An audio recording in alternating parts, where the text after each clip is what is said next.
السلام علیکم ورحمۃ اللہ وبرکاتہ۔ Welcome to Islamic minute. آج ہم ایک ایسے مسئلے پر بات کرنے جا رہے ہیں جس سے بہت سے لوگ پریشان رہتے ہیں۔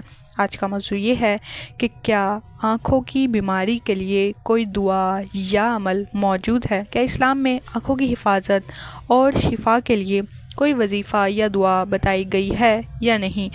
اللہ تعالیٰ نے قرآن مجید میں ارشاد فرمایا، اور جب میں بیمار ہوتا ہوں تو وہی یعنی اللہ مجھے شفا دیتا ہے۔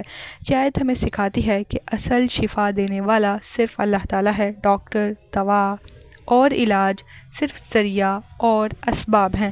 نبی صلی اللہ علیہ وسلم نے فرمایا، اللہ نے جو بیماری اتاری ہے اس کی شفا بھی اتاری ہے، یعنی مسلمان کو علاج بھی کرنا چاہیے اور اللہ سے دعا بھی مانگنی چاہیے۔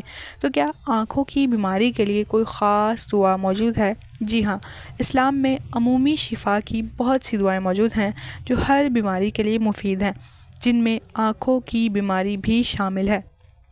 مثلا نبی کریم صلی اللہ علیہ وسلم یہ دعا فرمایا کرتے تھے، جس کا ترجمہ ہے، اے لوگوں کے رب، بیماری دور فرما، شفا عطا فرما، تو ہی شفا دینے والا ہے، تیرے سوا کوئی شفا دینے والا نہیں، ایسی شفا دے جو کوئی بیماری باقی نہ چھوڑے۔ بعض لوگ ہر بیماری کے لیے عجیب وظائف بتاتے ہیں جن کی کوئی اصل نہیں ہوتی ہے۔ مثلا اتنی بار یہ لفظ پڑھو، فلاں چیز آنکھ پر باندھو، فلاں تعویذ لکھو۔ اگر کوئی عمل قرآن اور حدیث سے ثابت نہ ہو تو اسے دین اور وظیفہ سمجھ کر اختیار کرنا درست نہیں ہے۔